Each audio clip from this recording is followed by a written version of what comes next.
Welcome back, guys. Today, we're talking about Chad wives. That's right, we're talking about cool wives. Wives who do keg stands. Wives who surf on top of sharks. Wives who bear a striking resemblance to my favorite YouTuber. Sorry. The script actually says Tradwives and not Shadwives. Tradwife? What the hell is a tradwife? A tradwife in recent Western culture typically denotes a woman who believes in and practices traditional sex roles in marriages.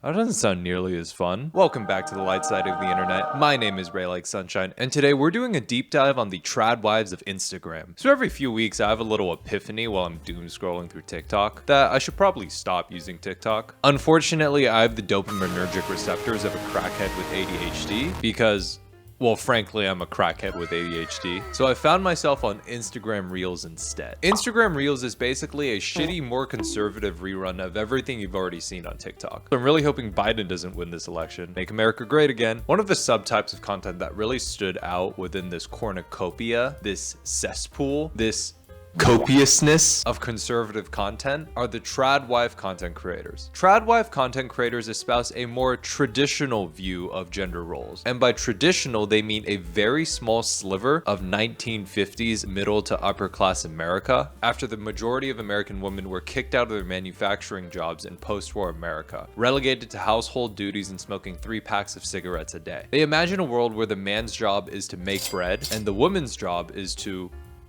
also make bread. Seriously, the amount of bread that's in these videos is ridiculous. If it wasn't for the alt-right adjacent text fetishizing the gender roles of the 1950s, you would think these videos are for an advertisement of some cottagecore bakery. So as I went down Instagram's tradwife rabbit hole, I noticed there were 2 distinct types of tradwife content creators. The first type are the text-only posters. These are kind of like those cringecore motivational posts, except instead of men writing that there are 2 wolves inside of them, it's men writing about how women shouldn't go to college and should only learn how to cook instead. That's not a hyperbole either. That's literally a real post I found from the account Submissive Christian Tradwife. Your daughters don't need a degree.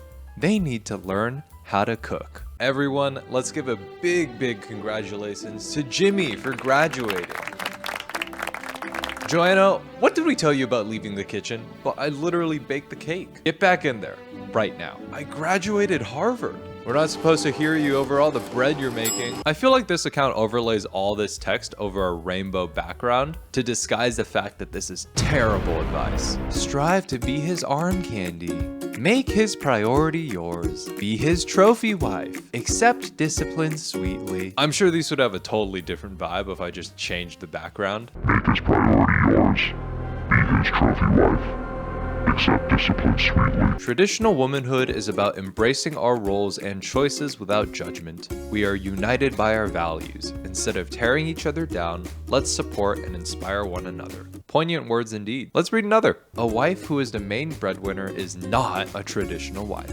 She is a traditional husband. Remember, guys, let's make sure to support everyone's paths and choices in life. Unless they want a career, in which case they should be dragged into the town square to be tarred and feathered. And that's really the real problem I see with this type of content. Being a housewife is not a problem. Being a caretaker is not a problem. Sacrificing a career or pursuing a life where you're a stay-at-home parent is not a problem. What is a problem is tradwife content creators heavily implying that women who don't abide by these traditional gender roles are not real women or aren't good wives, especially when these standards were created by and for men, idealizing a time when women had less rights than children do nowadays and couldn't even open a bank account without their husbands present. It gives the feeling that these types of tradwife posts are literally just alt-right fan fiction written by men. A proper wife eagerly receives pleasure from her husband and shows her gratitude by displaying her ecstasy for his pleasure. Ew,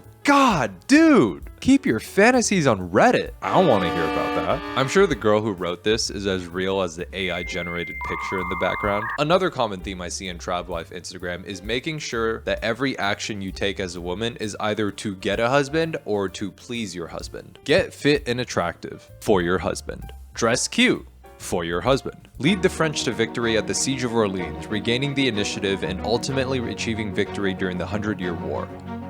for your husband. The second type of tradwife content creator are the infamous tradwife influencers. These are your SD Williamses, your Pearl Davises, your Soli Whites. These are the actual faces behind the tradwife movement. And their content usually involves them telling you to submit to your husband and how it's bad for you to get a degree and a job while they make bread online. And I'm not talking about the edible type. Okay, I may also be talking about the edible type. That's right. These women have made it their careers to tell women to not be financially independent while they make thousands online peddling this information. In my early 20s, I didn't get drunk, sleep around. Instead, I changed diapers, cooked and cleaned, was a full-time homemaker. So you were fucking lame?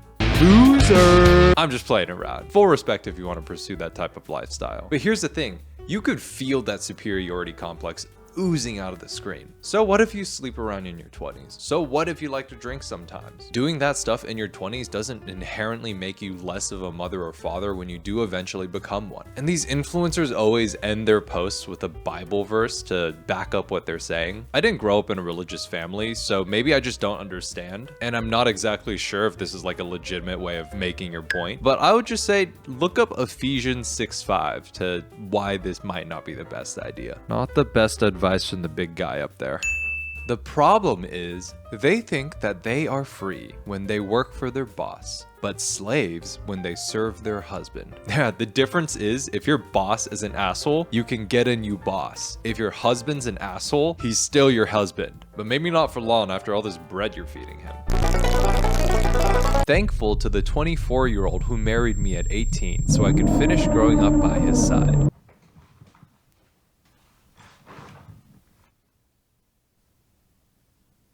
This is what I like to call grooming. Dude, you just said the quiet part out loud. There are just so many things that are inherently wrong with this that I don't even need to go into. I'll just say this. I feel like this poor girl could have really used a best friend before she was making this decision. So how old is this guy? 24. And how old are you? Almost 18. So you know you're basically still a child. Yes. And you know this is basically illegal. Yes. So what do you do if he asks to marry you? Say yes. No. I'm just curious if you have a plan if your husband unexpectedly passes away or maybe is permanently disabled due to an accident.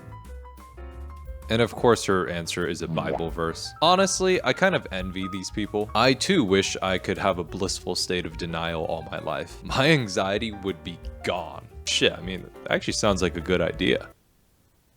You know what?